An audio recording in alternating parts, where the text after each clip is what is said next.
In our world, people loved simple villains. They needed someone to hate, someone to blame, and I fit the role perfectly. I was the useless husband of Elena Ashford, the youngest billionaire CEO in the city, a woman whose name alone could move markets and ruin careers. They said I married her for money. They said I clung to her success like a parasite. They said she was too powerful, too brilliant, too cold to ever love a man like me.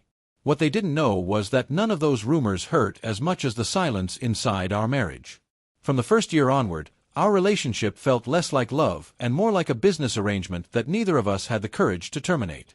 We lived in the same mansion but existed in separate worlds, crossing paths only at formal dinners or corporate events where smiles were rehearsed and hands never lingered too long. Elena was never cruel. That was the worst part. She didn't shout, didn't insult me, didn't cheat. She simply didn't need me. Her days were filled with board meetings, international calls, and decisions that affected thousands of lives. Mine were filled with empty rooms and the quiet humiliation of being Mr. Ashford, a title that stripped me of my own identity. I tried at first, tried to understand her world, tried to be supportive, but every attempt felt like I was intruding into a life already perfectly structured without me. Over time, resentment replaced effort. I stopped waiting for her to come home. I stopped asking how her day was. I told myself I didn't care, even as loneliness settled into my bones like a permanent ache.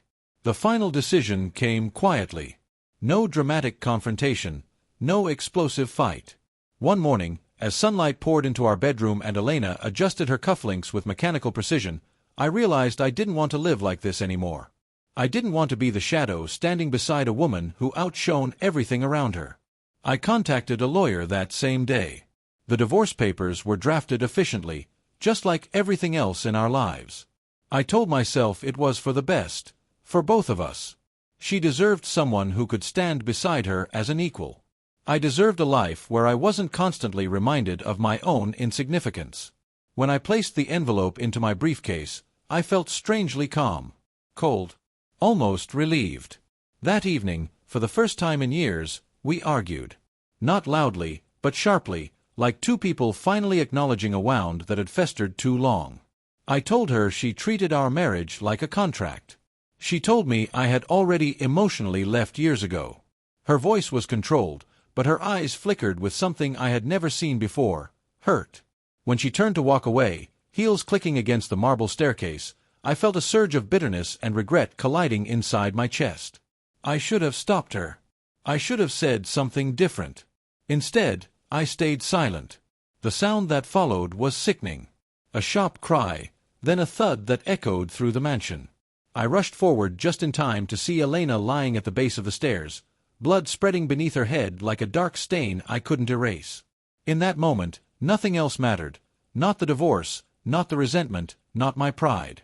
I held her trembling hand in the ambulance, whispering her name over and over as if that alone could keep her alive.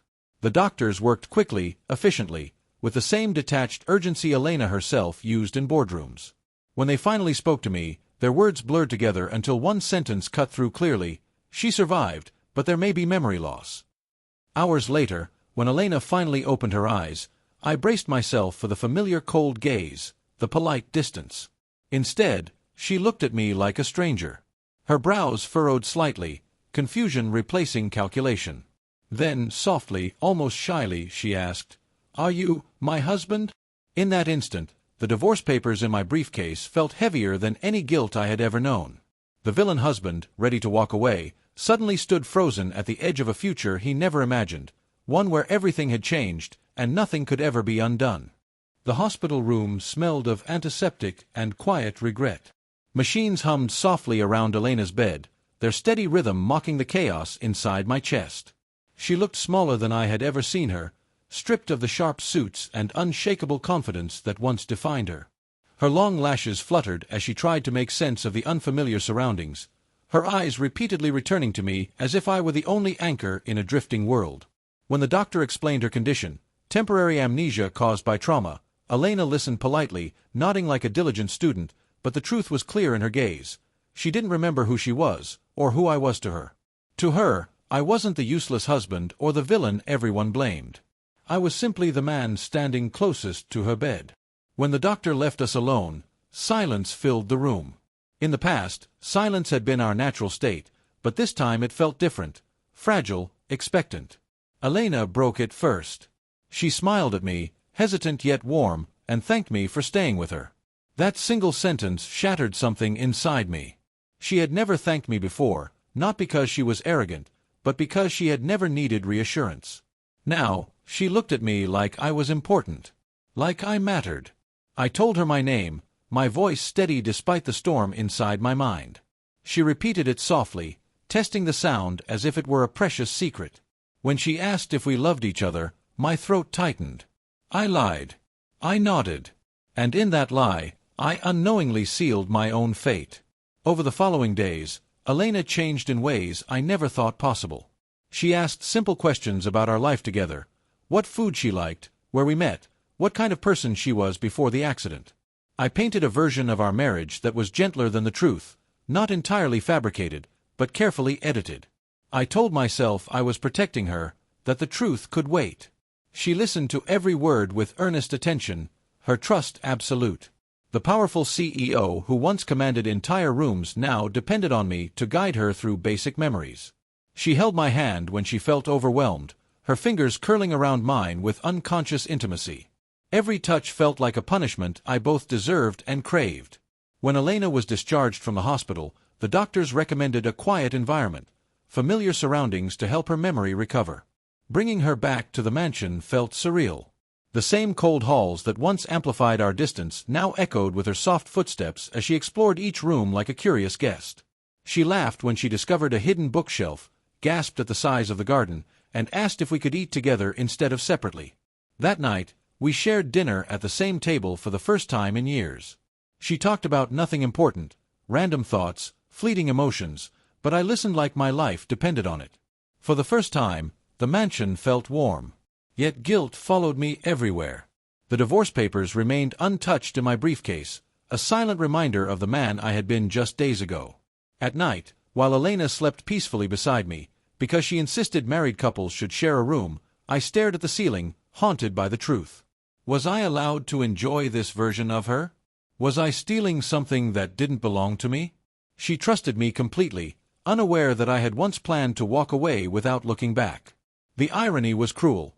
The moment I finally mattered to her was the moment she no longer knew who I truly was. Outside the mansion walls, reality pressed in. The board of directors demanded Elena's presence. Media outlets buzzed with speculation about her accident. I watched as she struggled to recognize the powerful name she carried, confusion clouding her face whenever someone called her CEO Ashford. She clung to me during those moments, whispering that the world felt too loud, too demanding. I promised her I would handle everything until she was ready. And for the first time I did. I attended meetings, deflected questions, and shielded her from pressure. In doing so, I began to understand the weight she had carried alone all those years. Slowly, dangerously, I fell in love with my wife, the woman she was now, and the woman she might have been if things had been different from the start. But love built on lies is fragile, and I knew this fragile piece couldn't last forever. Memories don't stay buried forever. One day, Elena would remember the cold marriage, the distance, the divorce papers I never delivered. And when that day came, I wasn't sure whether she would forgive me, or whether I even deserved forgiveness at all. Time moved strangely after that, stretching and folding in ways that made days feel both fleeting and endless. Elena's recovery became the quiet center of my world. Each morning, she woke with the same soft confusion, followed by relief when she saw me beside her. She trusted me instinctively, leaning into my presence as if her heart remembered what her mind could not. I helped her dress, listened patiently as she voiced fears she never would have admitted before, and answered the same questions again and again without frustration. In caring for her, I began to see the invisible cracks she had once hidden beneath confidence and control. The powerful woman the world admired had always been alone, strong not because she wanted to be, but because she had no choice. As weeks passed, subtle changes began to surface. Elena started recalling fragments, sensations rather than facts. She would pause mid-sentence, brows knitting together, and say a room felt familiar, or that a certain melody made her chest ache. One afternoon, while walking through the garden, she stopped abruptly near the rose bushes and whispered that she remembered crying there once. My heart clenched because I remembered that night too, the argument we never finished, the tears she shed silently while I chose distance over comfort. I told her memories could be confusing and gently guided her away, afraid that the truth might rush back too quickly. Every recovered fragment felt like a ticking clock, counting down to the moment everything would unravel. Meanwhile, the outside world refused to stay quiet. Elena's company could not run on silence and hope alone. Executives grew restless, shareholders anxious. They wanted their iron-willed CEO back, not a woman who hesitated before signing documents and looked to her husband for reassurance. I attended meetings in her place, watching familiar faces study me with thinly veiled judgment. They still saw the useless husband, the man unworthy of standing in Elena's shadow. Yet something had changed. I listened. I learned. I defended Elena's decisions with a conviction I never had before. Slowly, grudgingly, they began to take me seriously. For the first time, I wasn't just Mr. Ashford. I was becoming someone who could stand on his own. At home, Elena noticed the shift too. She asked me one evening why everyone seemed surprised when I spoke confidently. I laughed it off, but she looked at me thoughtfully, as if sensing an inconsistency she couldn't yet name. Our relationship deepened in ways both tender and terrifying. She reached for me without hesitation, resting her head on my shoulder during quiet moments, trusting me with her vulnerability. At night, when she curled closer in her sleep, I felt a warmth I had never known before, an intimacy born not of obligation, but of genuine connection. And yet, every affectionate moment carried the sting of guilt. She was loving a version of me shaped by circumstance, not the man who once planned to abandon her. The inevitable cracks widened one rainy afternoon. We were sorting through old photo albums at her request, hoping familiar images might trigger her memory. Laughter faded as she turned page after page of posed smiles and formal events. Suddenly, she stopped at a photo taken years ago, a candid shot of her standing alone at a gala, eyes distant, hands clenched tightly at her sides. "I look lonely," she murmured. Then she looked at me, her gaze sharp with a clarity that hadn't been there before. "Were we happy?" The question pierced deeper than any accusation. I hesitated, and that hesitation spoke louder than words. Something shifted in her expression, doubt creeping in where trust once lived. That night, Elena had her first vivid nightmare. She woke up shaking, breath uneven, whispering fragments of arguments and unspoken resentment. I held her until her trembling subsided, knowing the walls I had built around the truth were beginning to crumble. The next morning, she was quieter, more observant. She watched how staff interacted with us, noticed the way people hesitated before addressing me. When she asked a nurse about the accident, she learned there had been a heated argument beforehand. The puzzle pieces were aligning faster than I could stop them. The breaking point came when Elena found the divorce papers. I had hidden them carelessly, assuming I still had time. She stood in the study holding the envelope, her hand steady but her eyes blazing with a mix of pain and understanding. Memories surged back with cruel clarity, the cold dinners, the emotional distance, the decision I had already made before her fall. She didn't shout. She didn't cry. That hurt more than anything. "So this is who we were," she said quietly. "And this is who you are." I tried to explain, to apologize, to tell her how much had changed, but words felt small and insufficient. Elena asked for space, her voice calm but resolute. As she walked away, I realized the cruel irony of fate. I had fallen in love with my wife only after losing the right to be loved by her. The revenge, if there was one, wasn't deliberate, it was emotional, quiet, devastating. She didn't need to punish me. Watching her regain her strength, independence, and memories while pulling away from me was punishment enough. And as I stood alone in the same mansion that once felt empty for different reasons, I understood that redemption, if it was possible at all, would not come easily. Elena's recovery accelerated after that day, but the warmth between us did not. If anything, the distance grew sharper because it was no longer born of indifference, but of awareness. She remembered who she was now, the woman who had built an empire with relentless discipline, the wife who had learned to survive emotional neglect by lowering her expectations. She returned to her old routines with terrifying efficiency, waking before dawn, reviewing reports, holding video conferences as if the accident had never happened. Yet something fundamental had shifted. The softness she had shown me during her amnesia was gone, replaced by a composed politeness that felt colder than anger. She no longer reached for my hand. She no longer looked at me for reassurance. And somehow, that hurt far more than the fights we never had. When Elena returned to the company headquarters, the world welcomed her back like a queen reclaiming her throne. Applause followed her into the boardroom, admiration lighting every face. I stood at the back of the room, watching her command the space with the same authority she once wielded effortlessly. But this time, I noticed details I had ignored before, the weight of responsibility in her posture, the faint fatigue behind her sharp gaze. During the meeting, she acknowledged my temporary role in managing company affairs with professional courtesy, thanking me as one might thank a competent employee. The room buzzed with surprise. I should have felt proud. Instead, I felt the sting of being demoted from partner to outsider in the span of a single sentence. At home, the mansion reverted to its former silence, but it was a different kind of quiet now, deliberate, controlled. Elena moved into a separate bedroom without drama or explanation. She didn't forbid my presence, she simply no longer invited it. The revenge wasn't loud or cruel. It was subtle and precise. She didn't need to humiliate me publicly or strip me of everything. She simply showed me, through calm detachment, what it felt like to be unnecessary. Every interaction was polite, efficient, and devoid of emotion. And I deserved every second of it. The media soon turned its attention toward me. Headlines painted me as the opportunistic husband who had benefited from his wife's vulnerability. Whispers spread that I had manipulated Elena during her amnesia, that I had enjoyed a power I never earned. I wanted to defend myself, to explain the truth, but Elena never commented publicly, never corrected the narrative. Her silence was not malice, it was indifference. She no longer felt responsible for my reputation. Watching her move forward without me, unburdened by the need to protect or explain my existence, was a lesson in quiet devastation. Despite everything, Elena was not cruel. She didn't rush the divorce. She didn't cut me off financially or emotionally. Instead, she gave me clarity. One evening, she asked me to sit with her in the study, the same room where she had found the divorce papers.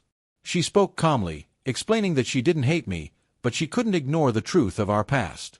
The version of her that had loved me during her amnesia was real, she said, but it was also incomplete.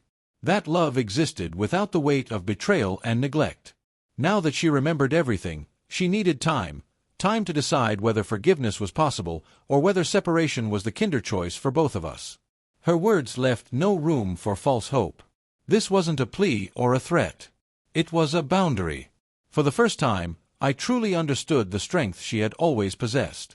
Elena wasn't seeking revenge, she was reclaiming control. And in doing so, she forced me to confront myself without distraction or denial. I began therapy. I took a position outside her company, determined to build a career independent of her name. Each step felt small compared to the empire she had built, but it was mine. Redemption, I realized, wasn't about grand gestures, it was about consistent change. Months passed. We lived parallel lives under the same roof, connected only by shared history and unresolved emotion. Occasionally, Elena would catch me watching her with a mixture of regret and longing. Our eyes would meet briefly, something unspoken passing between us, before she turned away. The power shift was complete. She no longer needed me to survive, and I no longer wanted her out of resentment or insecurity. I wanted her because I had finally learned what it meant to stand beside someone without diminishing them, or myself. The irony was bitter and beautiful all at once. I had once planned to leave her because I felt small. Now, I was becoming stronger alone, hoping not for forgiveness, but for the chance to be worthy of it. Whether Elena would ever choose me again remained uncertain. But one thing was clear, the villain husband was gone. What remained was a man shaped by regret, humbled by love, and ready to accept whatever ending she decided we deserved. The final decision did not come with thunder or dramatic declarations. It arrived quietly, the way all honest truths do, after the noise of denial had faded. One evening, nearly a year after Elena's accident, she asked me to walk with her through the garden. The roses had bloomed again, their scent heavy in the air, just as they had been on the night everything went wrong. We walked side by side, not touching, not distant either, two people bound by a shared past and an uncertain future. Elena spoke first, her voice calm but unguarded. She said she had spent months remembering, not just the pain, but the patterns that led to it.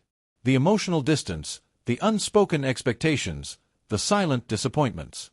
She admitted she had contributed to the emptiness of our marriage, just as I had. That honesty felt like a gift I had no right to receive. Elena told me that during her amnesia, she had experienced something she never allowed herself before: dependence. It frightened her at first, but it also revealed how exhausted she had been from carrying everything alone. The love she felt then was real, she said, but it was built in a world without history. Now, with memory restored, love could no longer exist without accountability. She looked at me directly and said she saw the changes I had made, the way I built my own career, the way I no longer hid behind resentment or self-pity. She acknowledged my effort, but made it clear that effort did not erase the past. Forgiveness, if it came at all, would not be a reward for suffering. It would be a choice made freely, without pressure or guilt. For the first time, I did not beg. I did not promise eternal devotion or dramatic transformation. I simply apologized, not for being misunderstood, not for being lonely, but for choosing distance when courage was required. I told her I had fallen in love with her twice. Once with the woman she was during her amnesia, and once, more painfully, with the woman she had always been: strong, flawed, and human. I told her I would accept whatever decision she made, even if it meant walking away for good. Saying those words felt like letting go of the last trace of the villain I once was. Elena took her time. Days passed, then weeks. We continued living separate but honest lives, no longer avoiding each other, no longer pretending. The media eventually lost interest. The rumors faded. What remained was a quiet respect between us. Then, one morning, Elena handed me a document. My hands trembled as I opened it, expecting finality. Instead, it was a revised agreement, not a divorce, but a trial separation with conditions. Space, honesty, and equality. No dependence, no power imbalance, no silent suffering. If we try again, she said, it will be as two complete individuals, not a savior and a shadow.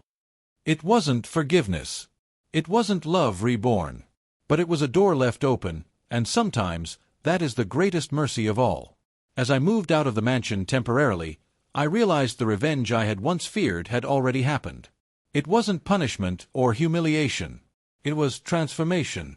I had been forced to confront my flaws, my cowardice, and my capacity to love too late.